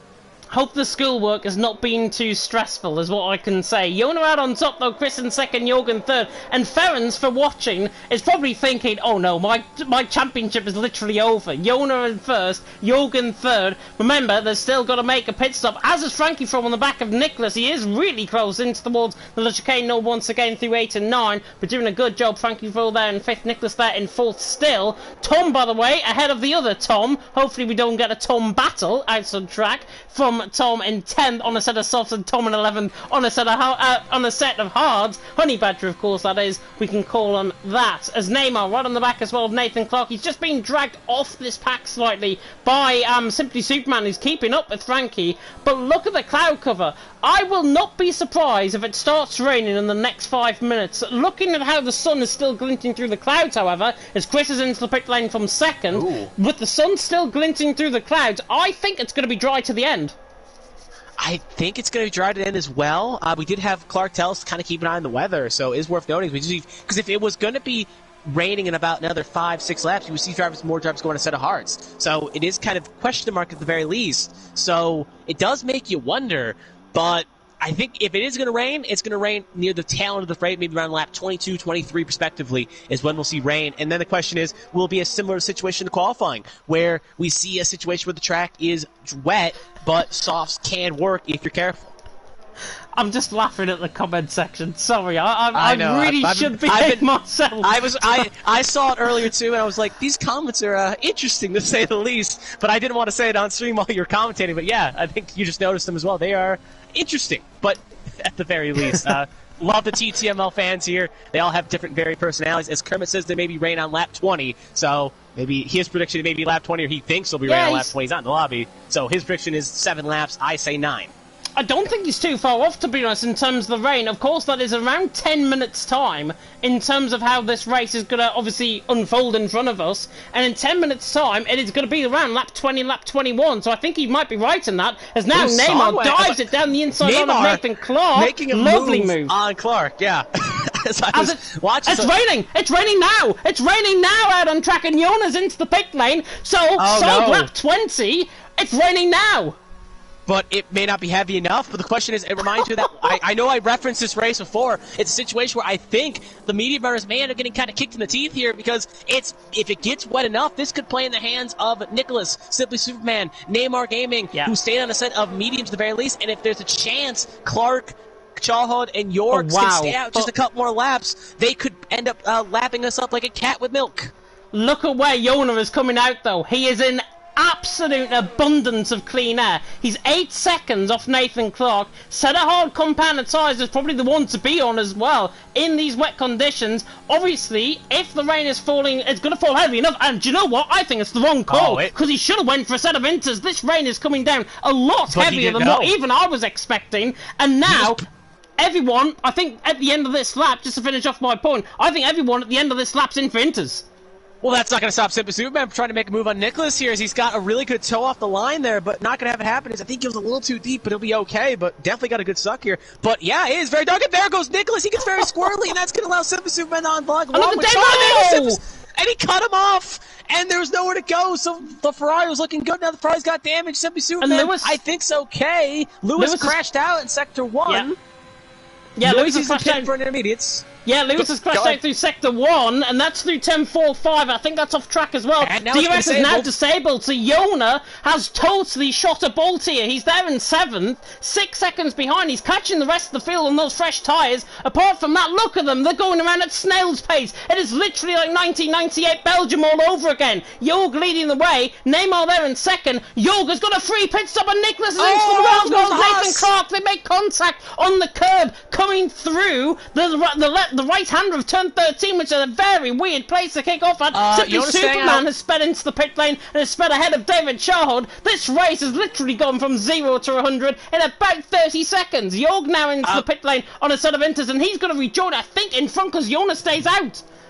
Yeah, Jonas stayed out, which was kind of shocking. I thought he would pull in. It looked like he was going to gain some spots. But I think Jorg has kind of been the cat that ate the canaries, they would say, as Jorg's now got just behind the leader here. He's going to have tire choice, and Chris is retired in the pit lane. So and a lot of chaos here. Yeah, Jorg just right on by. So Jorg, he just caught a miracle lightning in the bottle, because Yona pit as soon as he was pitting. The started raining, and as soon as it started raining, he couldn't do it. If Yona stayed at one more lap, he'd be good. But Jorg has caught it perfectly and is going to kind of just run away here. Do you know what's going to happen? Yona's going to stay out. Yona will stay out. He will drop towards the back end of the field, and he'll try and do a Yona what me a China sort of race, last to first, for the final few laps of the race. Because Jorg thinks it's going to be inters throughout the entirety of this race. I am not so sure. Yona and Honey Badger have both stayed out on that set of hard compound of tyres. Whether or not it was Nicholas obviously coming into the pit lane in front of Honey, which obviously realised that both Alpines, and he didn't want to be held up in the pit lane, remains to be seen. But if Yona doesn't pit in this lap around, Yona there in 2nd position, he will lose so much time on that set of hard compound of tyre. But I think he is under the impression that this rain is going to stop towards the end of the race. And do you know what? I think that's going to happen as well, because we've still got a lot of running. This track dries very, very quickly. So Yona and Honey Badger, despite them being on a very, very weird strategy short term, longer term, this could work out in their absolute favour. But it comes down to gap as well, because remember, he's already down 10 seconds to Jorg. A pit stop here is around 20+. If he ends up losing a pit stop to Jorg, it doesn't really work out at the Bears. Yeah, so he's staying out, so I think you're correct on your call there. I think he's playing the long game here, but I don't like that call because right now he's going to get passed by Neymar Gaming, and he's lost well over. Look how slow he's off exit. He's struggling down that long straight. So this is major championship implications here at the very least, because the gap between Jorg and Yona was about, going to this right now, is 12. And now, Yona, if he ends up this not working out and only can get the 4th or 5th with playing out, that is major points lost, and that allows Jorg, who was basically, I think, about 50 or 40 points behind, I don't remember my math, is definitely going to make small inroads on Chris, but it's going to put Yona in even a bigger hole. So, like I said, championship implications. If this strategy works, Yona can put one hand on that championship, but if it doesn't work, he may have just sent the trophy to Jorg, sacked, sent, and delivered. Definitely. So Jorg is 13.5 seconds clear of Neymar. I didn't think I'd be saying that at this point in the race, and it's 6 seconds to Yona, but now look, because Simply Superman is closing up quite rapidly. I think Yona will just dart out the way here on the exit of the curb through turn 8 and 9. And we'll see here, Simply Superman, he's got so much better traction, he's got to go all the way around the outside, and do you know what? That was absolutely the most simple move you could ever pull off in the down the Mistral straight into the Mistral chicane ever. Simply Superman through he's into 3rd, David Chard through he's into 4th, Yona now down into 5th. That long-term goal for Yona, he thinks the rain is going to stop. I think the rain is going to stop. Guys in the comment section, I don't know if you're thinking that the rain is going to stop, but short term, Yona and Honey Badger have really shot a bolt here, and everyone on a set of inters are just going to be gaining so much time ahead. But here's one other thing I just kind of crossed my mind. Even if it does stop, he's going to fall out or pit stop behind. What stops Jorg, Neymar, Simply Superman, Shahad, Clark pitting on a set of softs? And now Yona can't pit for the softs, and it'll be a tire compound down because we're within the pit stop window for a set of softs to make the end. So let's say the rain stops in 3-4 laps. That's 21-22. Then a set of softs makes it to the end. So I don't get Yona's end game because he's losing so much time, and the drivers that will get such a gap ahead can just get a set of softs, and they'll catch him anyway. So it's a head scratcher at the very least, but his engineer feels confident in this decision, and if it's right and this plans out, I will eat my words and I will give him a congratulations in whatever chat I see him in next. But I don't like this call at all. But that's why I'm not driving right now. But anyway, I guess to kind of look for the rest of the field here, they're all pretty much spaced out. Everyone's got a second on everyone else, so nothing really to report. But Jorg, smooth sailing up ahead, 15 clear. Neymar, I don't think Neymar was expecting when this sprint race started he would be in second very comfortably. Yeah, definitely so. Well, you're leading the way. Neymar there in second. Fantastic drive so far from Neymar. Of course, he is going to be picking up 25 points as well at this stage in the race. Simply Superman there in third is doing a phenomenal job. Honey Badger now is into the wall, coming out of turn 3. And that is Honey Badger, losing his front wing off turn 3. I'm not sure if that's going to deploy a VSC or a safety car. It looks like it's off track. Probably not. But Honey Badger now into the wall. Lost it completely on the curb, I think. And lost it so far down the straight. I think he had a bit of a moment as Yona now gets overtaken by Frankie Fro, and Yona, the gap between himself and a pit stop, Jorg is going to have a free pit stop over Yona if the rain was to even stop now. Right now, if you're Yona, what you want is a safety car and a safety car now, because that will bunch up the field, and if something happens, at the very least, you can at least do the strategy again where you can nate the gap. So safety car is what Yona's praying for right now. Jorg, let it go green to the end, or the quote that Adele song, let the set fire to the rain, or let the rain fall, basically, as Jorg is, again, smooth sailing, but we'll see Chad's catching Simply Superman, Clark catching Chad, Nicholas 5 back, Tom 1.6 back, and Nicholas, Frenchie 6 back. So yeah, I think we may see an opportunity for a pass here with Chad slowly catching Simply Superman, and can he put that Ferrari in that last spot? But it's kind of an interesting top 3 because we saw Simply Superman have a kind of a good start to the season, but he kind of struggled in the midpoint. Charlton was having an okay, we just saw I think it was last week, where he was having a good race, and then just the tire popped at the end, and it cost him any chance of getting a podium.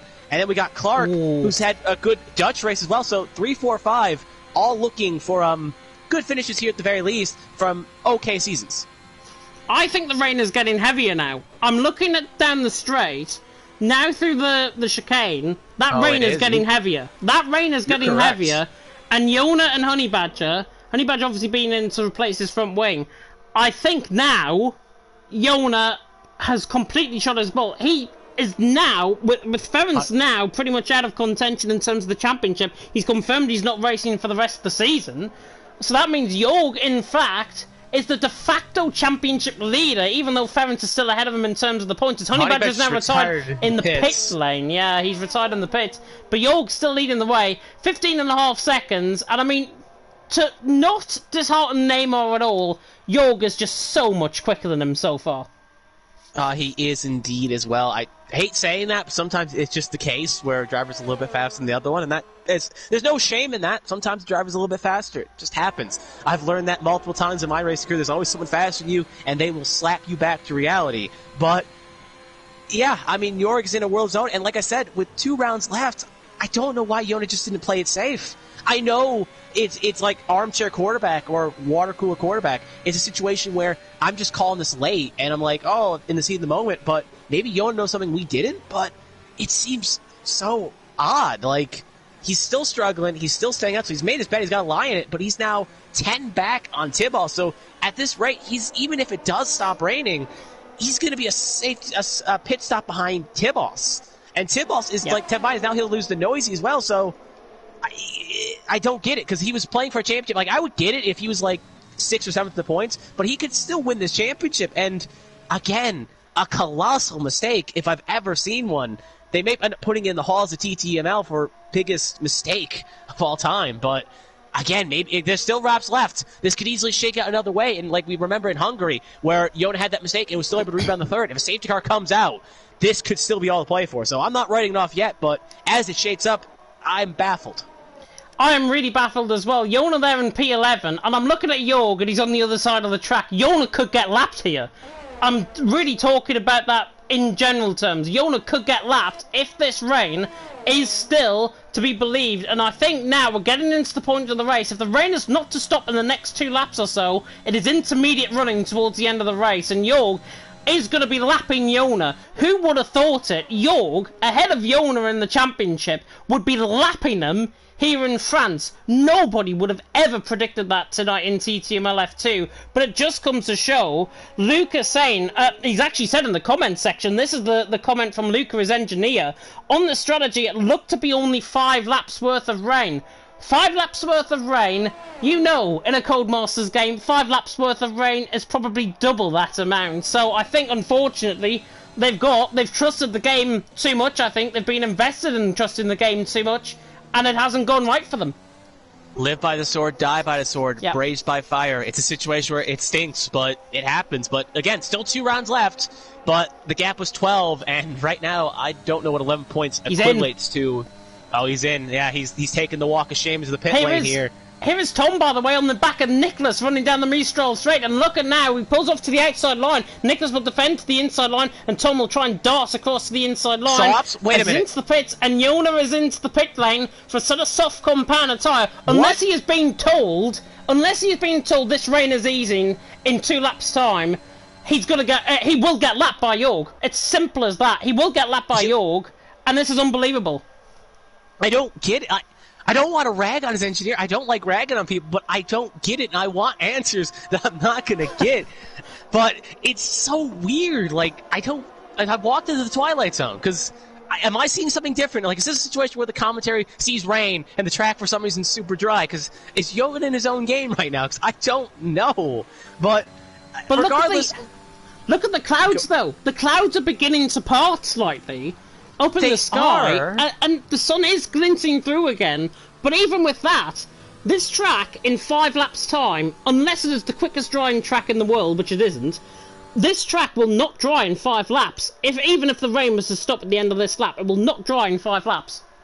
And here's the other kicker. If Yo can put another pit stop out, now he laps Yona. Wow. Third in the standings, gets lapped second. But here's the other thing worth noting. If York can get a pit stop ahead of Yona, it doesn't matter because Yona can't get his lap back. So he should have just admitted defeat, took on intermediates, and just hope a safety car comes out. But now he's got to really hope a safety car comes out in like 20 seconds or maybe a minute. Because if it doesn't come out next lap or to a safety car, any chance of him getting back in the lead lap is gone. And he's net P11, period. No ifs, no buts, no cokey nuts, as Superman gets 3 from multiple warnings, as he could end up losing a podium spot to Charlotte if he's not careful, at the very least, but just odd, like, I don't know. But anyway, we got Tom. Oh, go ahead, sorry. I was going to say, even in my years of commentary here in TTML, this is probably one of the...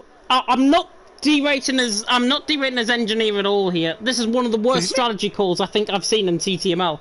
I have to put it that bluntly. I agree. I mean, he's made some good calls, engineer. He's praised engineer. We've seen him make some great calls at engineer, but I don't know what's happened. It must have been miscommunication of something, or maybe he pitted and he forgot to send intermediates, which would be odd, but that could be the case. But if that's the case, why not pit again? So I don't get it at the very least. It looks like he's not struggling as much, but... Oh, but now look, the rain is beginning to ease. It is, but he's 51 seconds behind, and he's losing so much time. Yeah, it's come too late, and at the very least, he's pit stop behind York, so he won't get his lap back. So, and he's going to get lapped by Neymar if he's not careful as well. Yeah, so, again, with 2 rounds left in the championship, I know we keep harping on it. With 2 rounds left in the championship, though, this is a colossal mistake. This is a championship-ending mistake. This is just... Like, the door, he got a chance with an open door of lightning. He saw an opportunity. He saw a chance. Like, it's perfect. He can come in. He has a chance to win the championship, and he's just throwing it away. He's thrown a game-breaking interception. He's given up a Grand Slam home run. He's given up 3 goals, to use a soccer term. So, it's just baffling. Anyway, Clark is on the back of Chawhood. Clark has a 3, Simply Superman has a 3. So as long as Chawhood kind of holds station, he'll get that last step of the podium. But, yeah... I gotta tip my hat to Neymar game at the very least, though. He's holding station on a Simply Superman. He may not be as fast as Jorg, but he's holding his own. And after how strong he finished last season in F2, with some of the strong competition coming in, even though he's not been the fastest, he's been relatively 6th, 7th, 5th range. He's had a good performance here today, and that's good to kind of see that get that monkey off his back for Neymar Gaming, as long as he can hold it with 5 or 6 laps left, as Jorg now gets lapped by Simply Superman, Chawhood, and Nathan Clark. Nathan Clark nearly lost it on the curb coming through turn 13. If he went any more off to the right-hand side, that could have been a safety car, and that could have been Jona's saving grace. But Nathan Clark, what a lucky boy you are, in 5th position, 3-second penalty. As I say, it might have not looked like much on stream, but if he lost that any further than what he did, it would have been a guaranteed safety car because it was on track. Really good recovery off the curb, but Nathan now, he's just got to utilise his pace. ERS now at 10%, just under 10%, and David Chawhood there in 4th is maximising that opportunity. He's got more ERS than him. Simply Superman has got more ERS than them both combined, and he is 3.2 seconds off the back of Neymar, and with 8 seconds worth of penalties as well. Simply Superman, yeah, he got a 5-second penalty for speeding in the pit lane, remember. And now, Neymar... He just seems to be over maybe stretching those inters as well. Those inters beginning maybe to go off the cliff. And Simply Superman, I think he's going to get him before the end of the race. I really do. It's 3 seconds the gap, and he's closing in quite rapidly. Again, if you're Neymar, you don't have to fight Simply Superman. You got to fight Chawhood, because Simply Superman's got 8. So even if he gets on by, don't fight him too hard, because right now, if he catches you, don't let him waltz on by, but don't also fight him too hard, because if you fight too much, that can allow Chawhood to sneak on by and get away your second. So if you're Neymar, you got to play the odds. But I do agree with you. Simply Superman will probably catch Neymar by the end of this race, but catching him and passing him are 2 different things. We'll have to keep an eye on that front. And like I said, if he falls in the clutches, that could open the door for Clark and Chawhood to make something happen at the very least. So we're on lap 24. We got 4 to go here. Again, Jorg, no competitions after that pit stop. He has been smooth sailing. And, again, this is what the doctor ordered. I said at the beginning of the broadcast, he's kind of sneaky fast, and he needed something to he needs to win at least one race to give himself a good championship run. And, well, he found his lightning in the bottle moment, and he's really going to help himself here and make a good inroads on that championship lead. Yeah, Jorg leading the way, Neymar in second. I just also threw out the complete and utter curveball. AlphaTauri will now be extending their championship lead in terms of the constructors. Both drivers are still continuing. Noisy, he had a drive-through penalty, remember. He could have easily given up and just retired into the pit lane like Honey Badger did. But Noisy has done a phenomenal job in 10th position, keeping that car going. And if there's anything about the will and the way of a driver, this is exactly it. Noisy could have easily retired out of this race. Yona is still going as well. You've got to give him absolute massive credit for continuing on and picking up 11th position, because that 11th position could come back to really help him later on in the season, because it looks to me as Nathan Clock is right on the back of David Charhood into the chicane. He's right on the back now coming out of the chicane, but Yona in the 11th position, if he has a really good race next week and outscores Jorg by so many points, Yona is back within the championship fight, as is the yellow flag is second to, and it's Yona that's spun. And not only that, Yona has now, as the AlphaTauri goes through, been lapped by the whole field as Nathan Clock goes all the way around the outside and David Charhood tries to get the move done. Now for turn 12, and this will be phenomenal if he can pull the outside line. And again, it's too greedy. The gap was there, and he took it by the scruff of the neck. He dived it down the inside line, and once again it comes back to bite Nathan right on the backside. He's there down in 5th, Nicholas then 6th, and Nathan Clock. Patience is an absolute virtue, but again, a mistake that could have been avoided. That's probably going to allow Neymar to at least lock up second, so that is Nathan just kind of helped Clark, and now Nathan just helped Clark. Nathan just helped Neymar. Double ends. I guess Nathan helped Clark. But anyway, Nathan is now under pressure from Nicholas as well, and with that 3-second time penalty, Nicholas could end up getting 5th, so again, a mistake that's kind of self-inflicted at the very least. But yeah, Superman has caught back the Neymar, but again, right now, if you're Neymar, you may just give him the old go on by, because Jawed's not making enough inroads anymore, and as long as Neymar can kind of hold that pace, second is still his. But we got Tom, but yeah, we got a big fight here for 5th, 6th, and 7th. If Nathan's not careful, he could end up losing and going all the way down to 7th. So the Haas driver is going to have to put a little bit of his foot down and try to salvage something. But one more crazy thought: is there a chance Yona loses another lap to York? No. I don't think he will. He's on to lap 5, I think that is now. Yeah, it'll be 2 laps remaining, so unless he spins, it won't happen, but the pace Jorg's showing could be possible if Yona makes another mistake. Yona as well. I was going to say, thinking that it wasn't dry running through, it literally crossed my mind. I thought he would go for the fastest lap of the race, but then I remember, no he can't, because the fastest lap of the race was set in the dry Combiner tyres, and not in the wet. So he can't go for the fastest lap either, so that fastest lap point is negated as well, which is really disappointing, I think, from Yona, because he would have took that absolutely keen off in terms of that point. Jorg, though, leading the way, lap 26 out of 27, with one more lap to go, of course, after this one. Jorg has drove phenomenally well. Neymar, on the other hand, it looks like he's going to get second, but do you know what I said a couple of laps ago? Simply Superman might get him. I think he might. Even if he does, though, he does have 8, so Simple Superman is not going to get it right track, so it's still probably going to be a second. But again, got to tip my hat to Neymar again. Just because he put his nose to the grindstone, and this is what you like to see. And you see, you see 3, 4, 5, same thing, drivers that are relatively okay, but not really fighting for a championship, and they've had good results here as well. So it's good to kind of see the, I wouldn't say like midfield, upper midfield having good races once in a while. I know that makes it sound condescending, but the point is that it's good to see strong performances from drivers that maybe don't have strong performances week in and week out. And Frenchie gets 3 from the learning as well, so put him up, I think, to, I want to say 9, yet 9.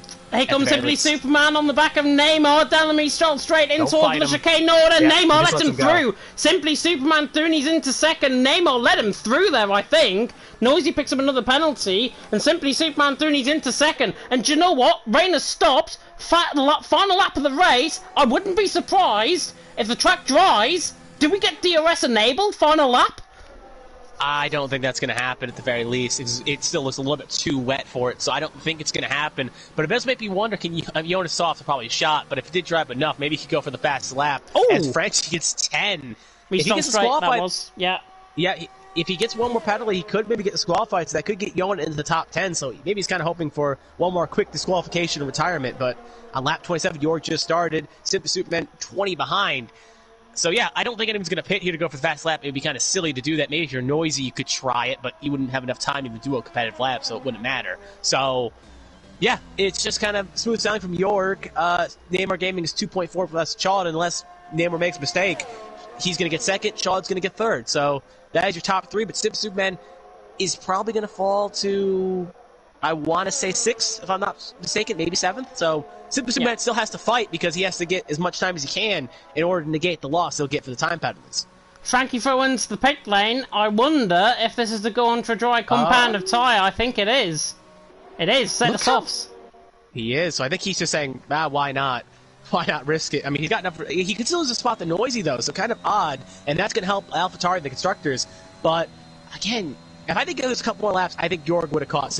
We could have caught Yona one more time. But as he comes to the last couple corners here, again, no foot wrong by Jorg. He played the strategy right, and he'll end up winning this race, bearing an engine explosion. Ooh.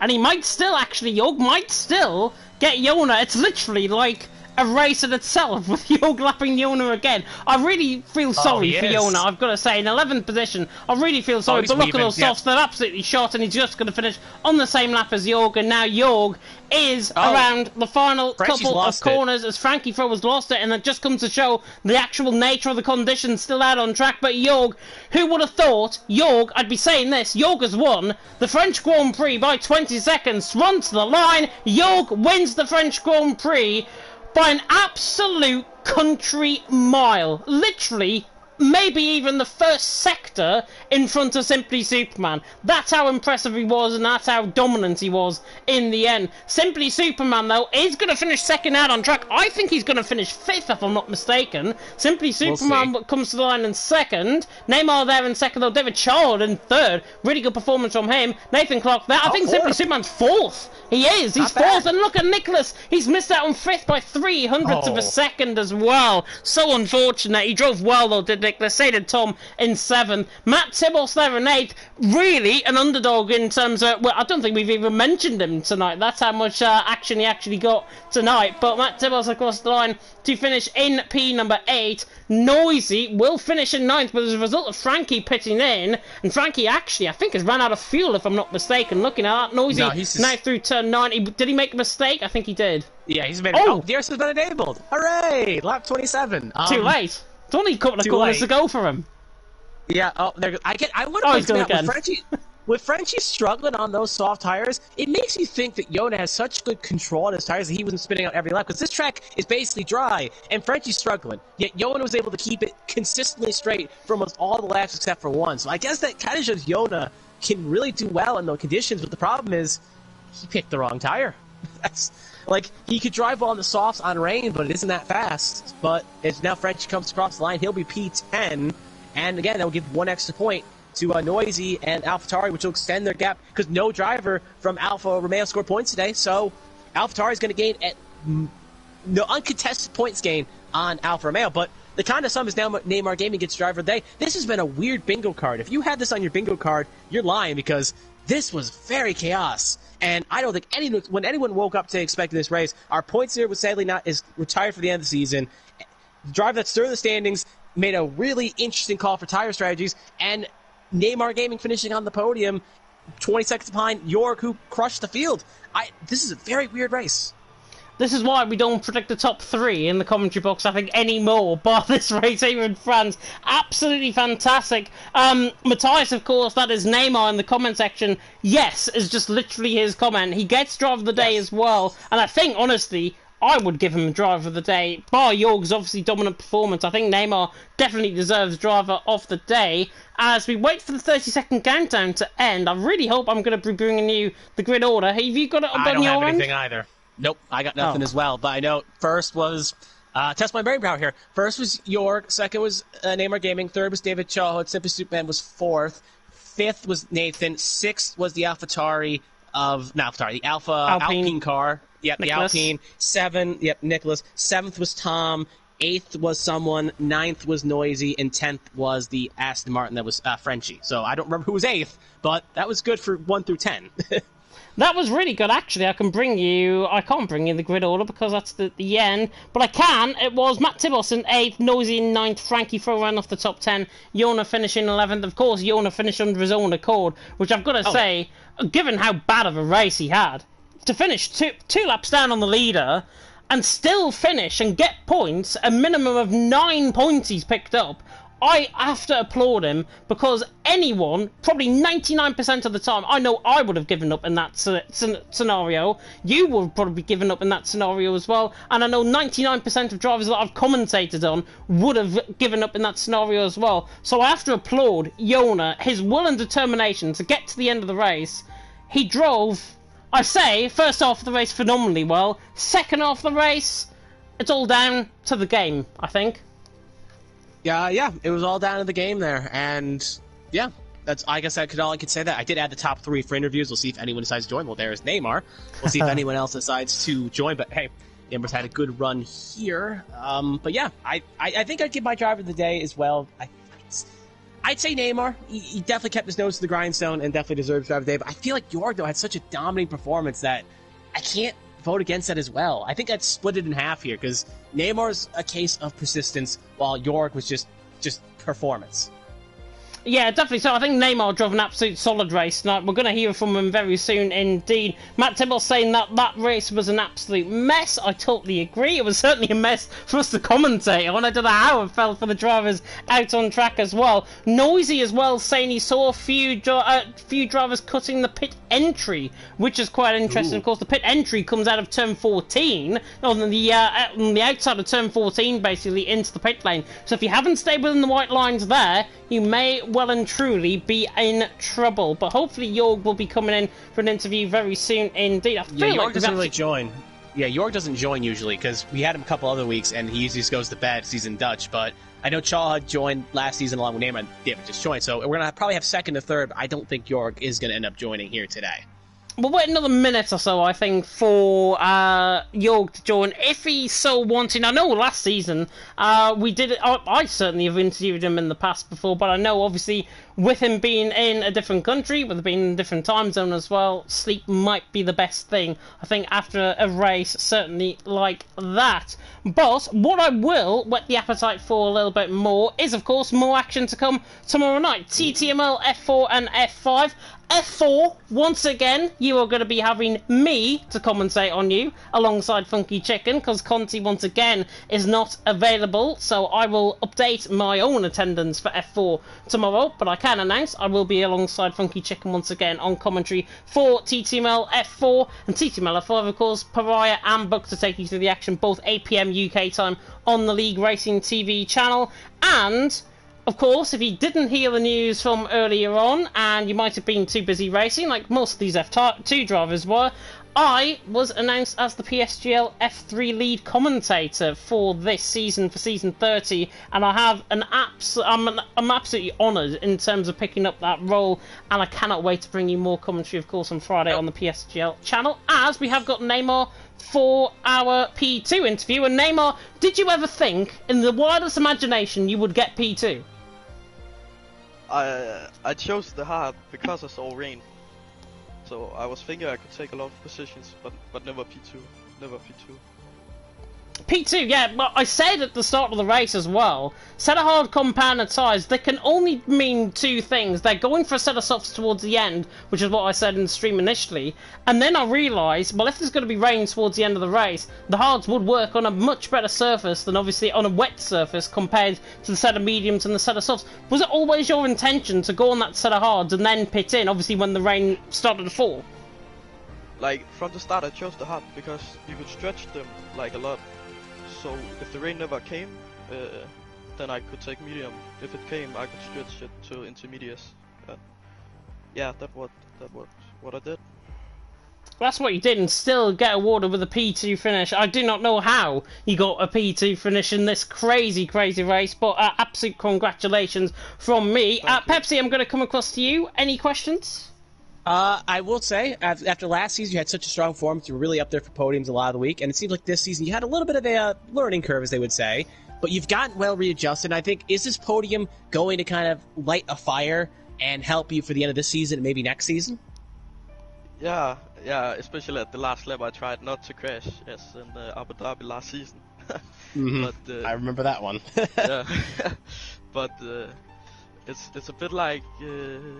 It's a bit like faster racers have come to this season, and it's a bit like over race pace. Like, I have to keep the tires longer, I feel, and then I don't trust the traction enough. That's probably my problem. But over one lap, I can trust the traction. Yeah, you definitely have great one-lap pace for sure. It seems like you sometimes struggle a little bit near the end, but you definitely have great one-lap pace. And hopefully, like I said, you can keep it tuned in, and hopefully, maybe next season, you will definitely be having some strong performances. But again, hopefully this does kindle some flame in your driving spirit, as they would say. Yeah, let's hope so. And final question for me before you go there, Neymar. Of course, I think it's Mexico next week that we are racing around. How do you think you're going to get on around there? Last time I raced Mexico was season 4 and I crashed. So it can only be better. Let's hope it doesn't end up like season 4, because I think I covered that race, so hopefully it won't end up like that. Good AlphaTauri times. Good old times indeed. But go and enjoy your evening, Neymar. Thank you, you too.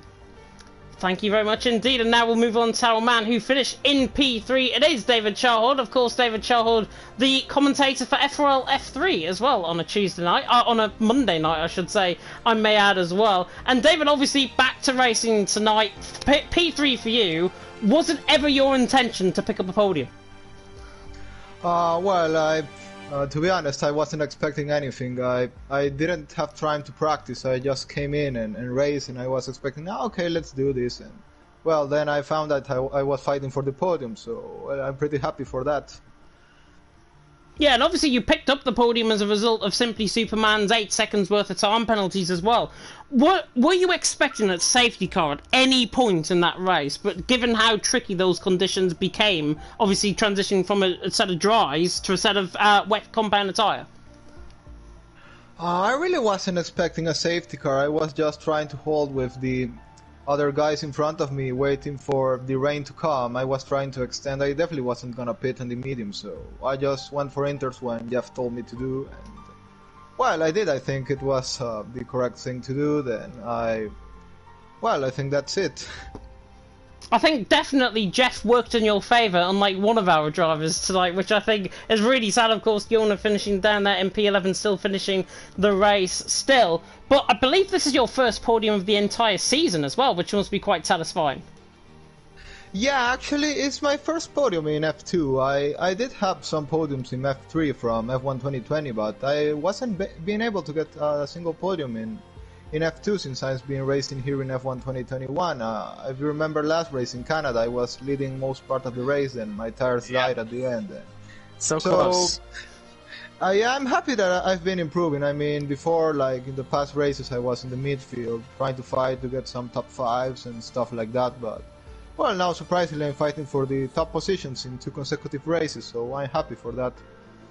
Yeah, it certainly makes up for the puncture, I think, that happened on the final lap of the race in Canada last week as well. Pepsi, I'm going to come across to you. Any questions? I guess I'll say is, again, I was going to say something about the podiums, but I guess I'll kind of, with 2 rounds left, I guess you...